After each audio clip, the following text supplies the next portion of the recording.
होवाच प्रजाकामो वै प्रजापति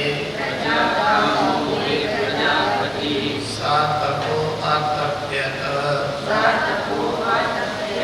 सा तपस्तत्त्वा सा मिथुनमुत्पाद्यते रायं च प्राणं चैत्येतो मे बहुधा प्रजा करिष्येति तस्मै सः उवाच प्रजाकामः वै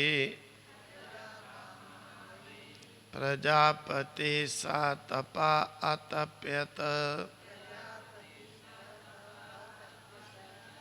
सा तपाः तप्त्वा सा मिथुनम्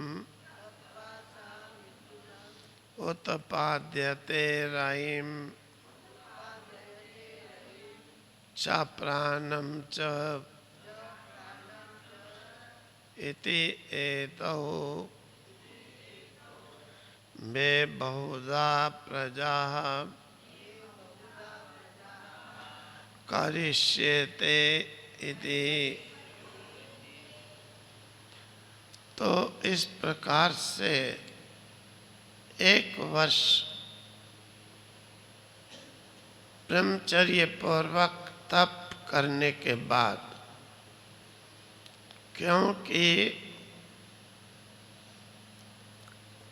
पिपलाद ऋषि ने कहा 6 ऋषि पुत्रों से कि आप लोगों को मेरे समीप रहकर ब्रह्मचर्य पूर्वक 1 वर्ष पर्यंत तक तप करना होगा।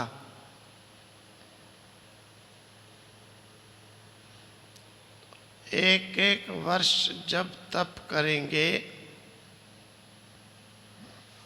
तब ही जो है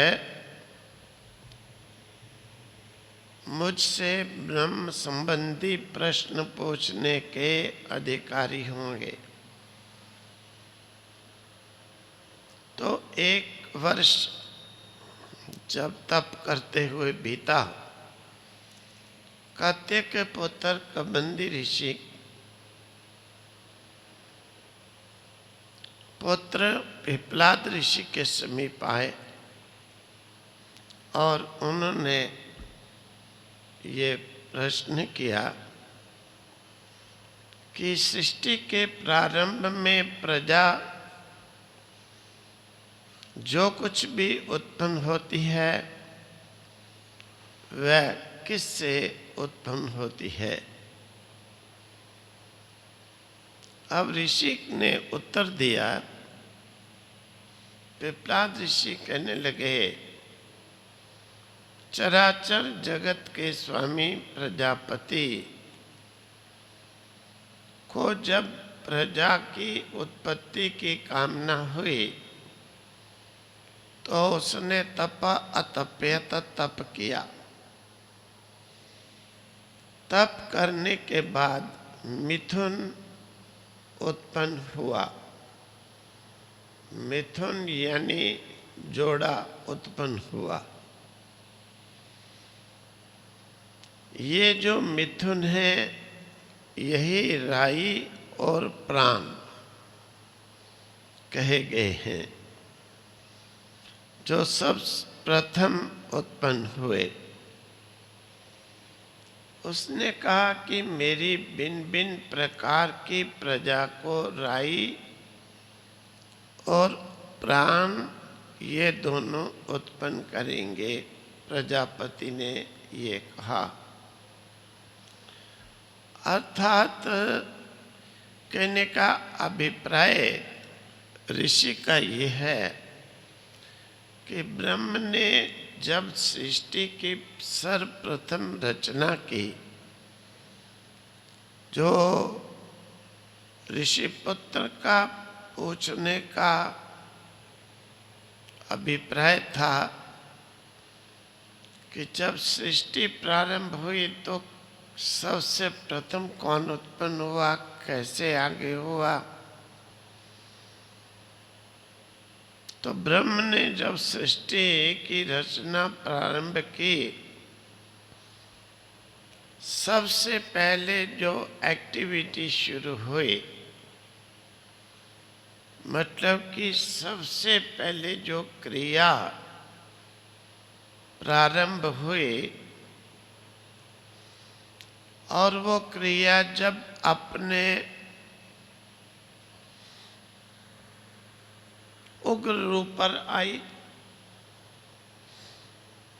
यानी उस क्रिया में जब तीव्रता हुई, उस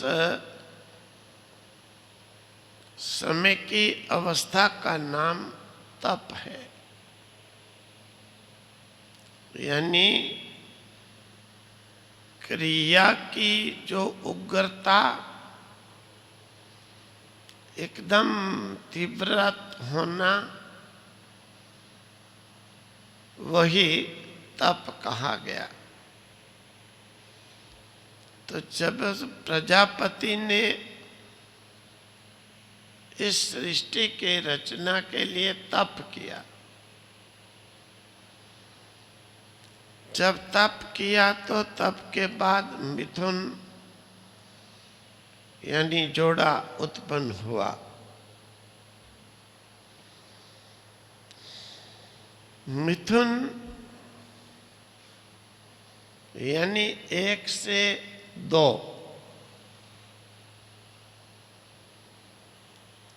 जहाँ पर 2 होते हैं तो वहाँ पर फिर अनेक भी हो जाते हैं।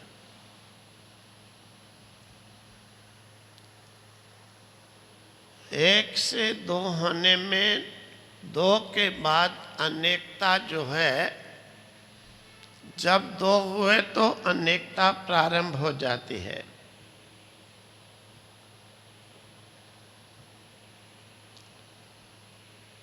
ये तप का प्रभाव। तो इस प्रकार से जो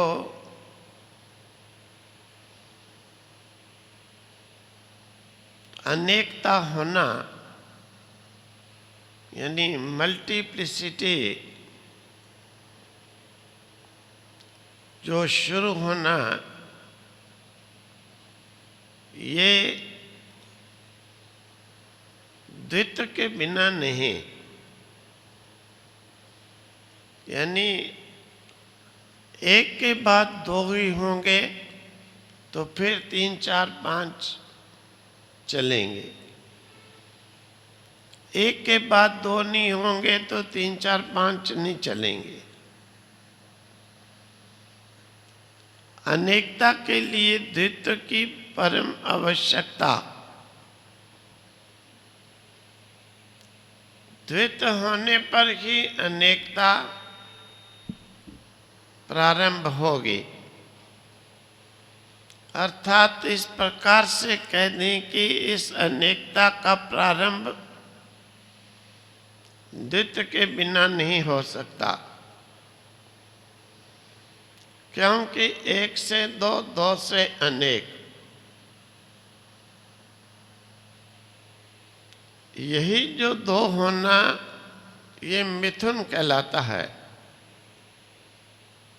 सृष्टि का जो प्रारंभ है, ये द्वित्व अर्थात मिथुन से ही प्रारंभ हुआ। और मिथुन के लिए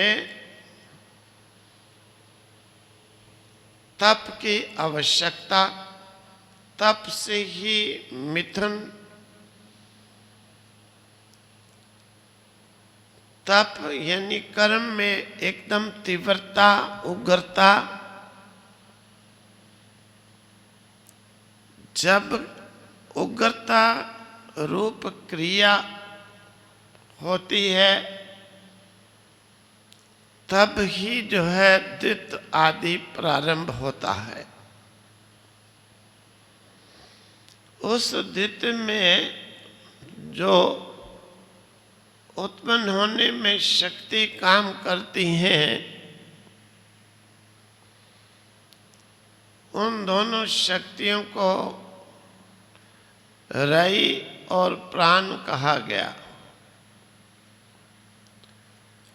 जो एक से द्वैत होने में जिनका काम है, वो रई और प्राण, यानी तप के बाद में रई और प्राण की उत्पत्ति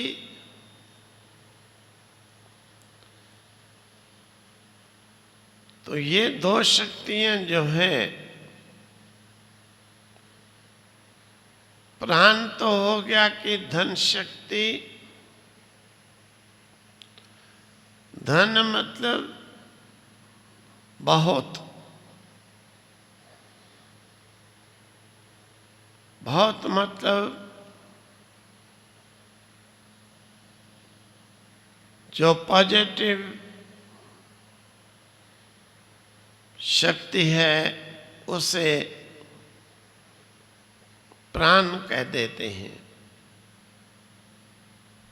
जिससे सब कुछ होगा। और प्राण शक्ति पॉजिटिव शक्ति,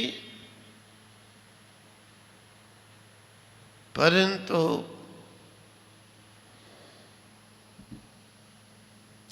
नेगेटिव नहीं होगा तो पॉजिटिव कहाँ से? नेगेटिव जो शक्ति थी वो राई बन गई।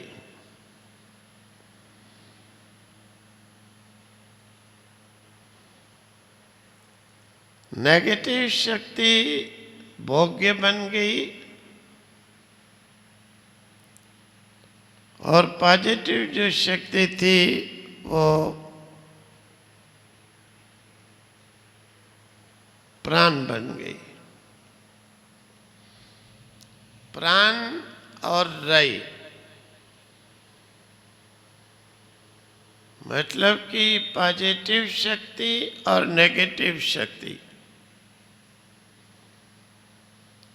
दोनों से ही द्वितीय का आरंभ हुआ।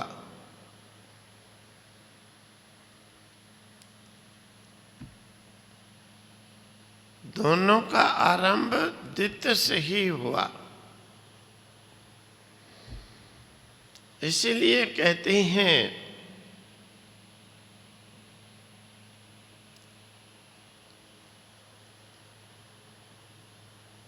प्राण कर्तृत्व शक्ति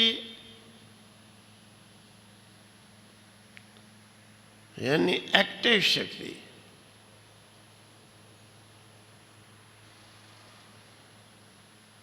प्राण कर्तृत्व शक्ति यानी एक्टिव शक्ति, रई कर्म शक्ति। ये जो कथन है कि कर्तृत्व और कर्म,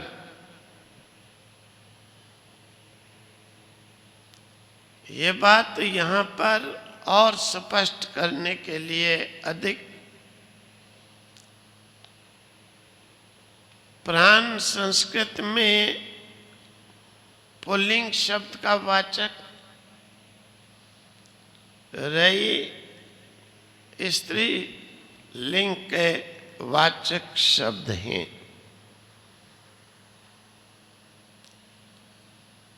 एक्टिव और जो कर्म यानी पुल्लिंग और स्त्रीलिंग, यहाँ से जो है प्रारंभ हो गए। अब इस शब्द का सर्वत्र हम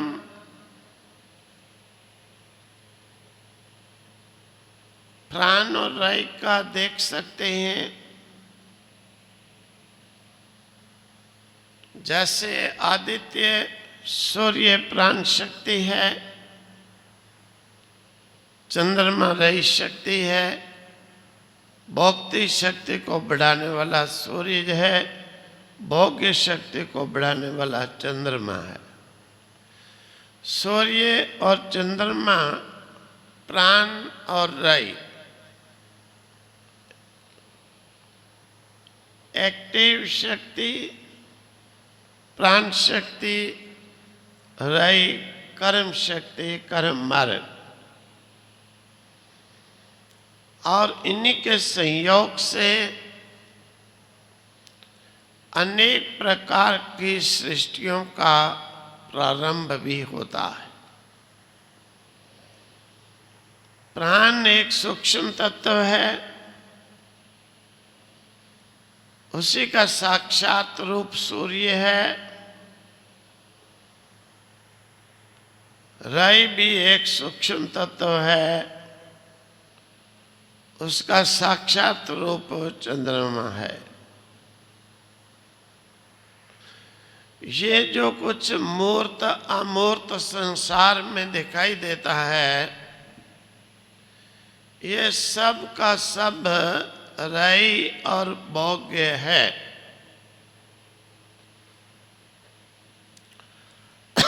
इस सारे रई और प्राण के तुलना ब्रह्म ही है, क्योंकि प्राण ही मूर्त अमूर्त रूप से जगत का यानी रई का भोक्ता बनता है। इसलिए उस ब्रह्म के सामने ये सब शक्तियां भोग्य बन करके रह जाती हैं। अब ब्रह्म प्राण है और मूर्त अमूर्त जितनी शक्तियां हैं वे सब रई हैं। सूर्य संसार में भोक्तृ शक्ति उत्पन्न करता है, इसीलिए सूर्य को प्राण कहा। परंतु ब्रह्म के सन्मुख सूर्य भी भोग्य बन जाता है। ब्रह्म के सामने सूर्य भी जो सबका प्राण शक्ति है, वो भी वहां पर भोग्य बन जाती है। और परब्रह्म उसका भोक्ता बन जाते हैं, भोगने वाले।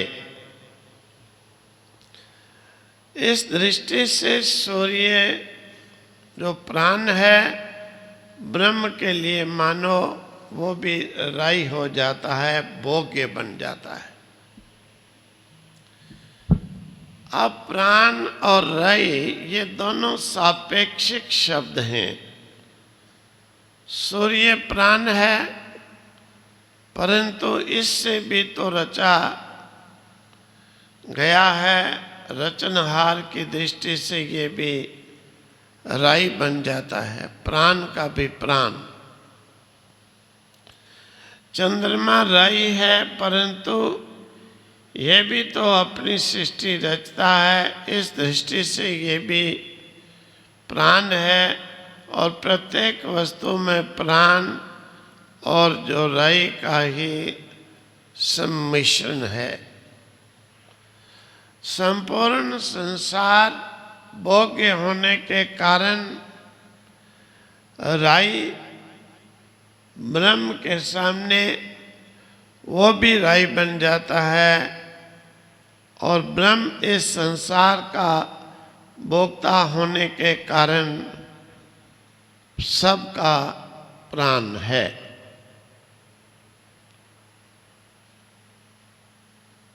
पिपलाद ऋषि ने कहा,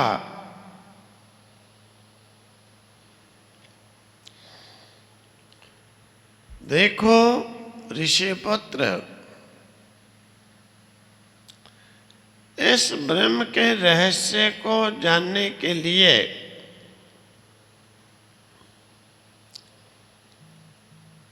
आवश्यकता तप की कही गई। अर्थात तप से ही प्रारंभ होकर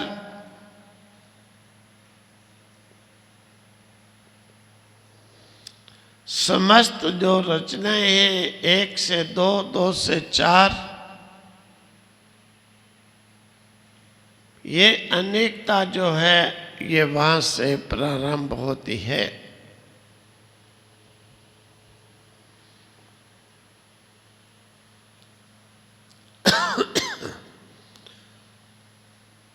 सूर्य सबका भोक्ता है, लेकिन उस ब्रह्म के सामने वो सूर्य भी भोग्य बन जाता है।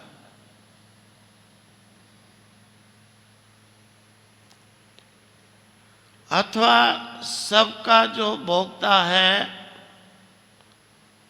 उस परमेश्वर के आगे वो भी भोग्य बनकर रह जाता है।